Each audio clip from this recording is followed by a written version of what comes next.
ప్రేక్షకులకు నమస్కారం. ADN news TV మనదర్శి మన local channel. ADN news TV ప్రేక్షకులకు నమస్కారం. వార్తలు చదువుతుంది మీ ప్రసన్నారాం. ఆంధ్రప్రదేశ్ రాష్ట్ర ముఖ్యమంత్రిగా నారా చంద్రబాబు నాయుడు ప్రమాణ స్వీకారానికి సర్వం సిద్ధం. అఖండ విజయం సాధించి ప్రభుత్వం ఏర్పాటుకు కూటమి పార్టీల రాష్ట్ర అగ్ర నాయకులను, ప్రభుత్వం కనీసం ప్రతిపక్ష హోదా కూడా లేని మాజీ ముఖ్యమంత్రి వైఎస్ జగన్మోహన్ రెడ్డి, భజనా భక్తులైన విధేయులు ప్రజా దేవాలయం అసెంబ్లీ సభలో మాట్లాడిన తీరు, తెనుమాటలు అసెంబ్లీ అధ్యక్ష సాక్షిగా ఆంధ్రప్రదేశ్ రాష్ట్రంలోని అన్ని వర్గాల ప్రేక్షకులకు విదితమే. ఈ నేపథ్యంలో కూటమి వారి ప్రమాణ స్వీకారాల అనంతరం గతంలో కారాలు మిరియాలు వెళ్లగక్కిన ప్రత్యర్థులు పరిపరి విధాలుగా కలత చెందుతున్నారు. కొద్దిగా చరిత్రలోకి ప్రవేశిస్తే అప్పటి హస్తినాపురి రాచరికం నుండి ప్రస్తుతం అమరావతి అసెంబ్లీ సభాపతి సాక్షిగా జరిగిన పరిణామాలు ప్రకృతి నియమాలకు ప్రధాన సాక్ష్యాలుగా నిలుస్తాయి. అన్యం పుణ్యం ఎరగని వారిని అవమానించి మానసికంగా బాధపడిన వారి భావోద్వేగ పూరితమైన భవిష్యత్ కార్యాచరణ రాజనీతి ప్రణాళికలు మన అఖండ భారతదేశానికి కొత్తదేమి కాదు. రాచరికం పేరుతో కన్ను మిన్ను గానక దుర్యోధన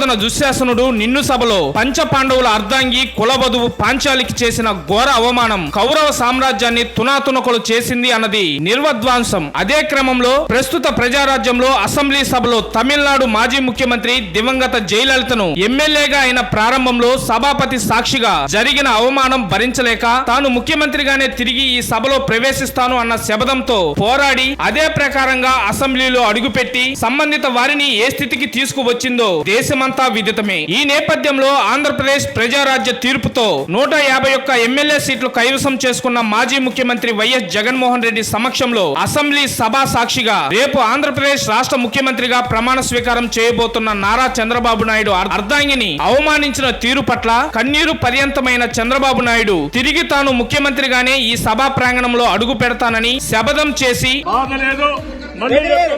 ముఖ్యమంత్రి ఈ హౌస్ కు వస్తాను తప్ప అదర్వైజ్ నాకు ఈ రాజకీయాలు అవసరం లేదు. ఇది గౌరవ సభ కాదు.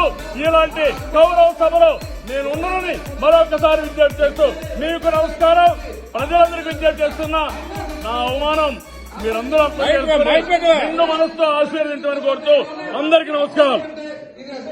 అడుగు పెడుతున్న ఈ తరుణంలో 175 సీట్లకు సిద్ధం అన్న జగన్ పనితీరు పట్ల కేవలం 11 సీట్లకు పరిమితం చేసి కూటమి 164 సీట్లు ఇచ్చిన రాష్ట్ర ప్రజా తీర్పు ఇచ్చిన నేపథ్యంలో ముఖ్యమంత్రిగా నారా చంద్రబాబు నాయుడు ప్రమాణ స్వీకారం రానున్న 5 సంవత్సరాల కాలంలో ఎలాంటి రాజకీయ పరిస్థితులు చూడవలసి వస్తుందో అని రాష్ట్ర రాజకీయ విశ్లేషకులు సైతం బహిరంగంగానే గణాంకాలు వేస్తున్నారు.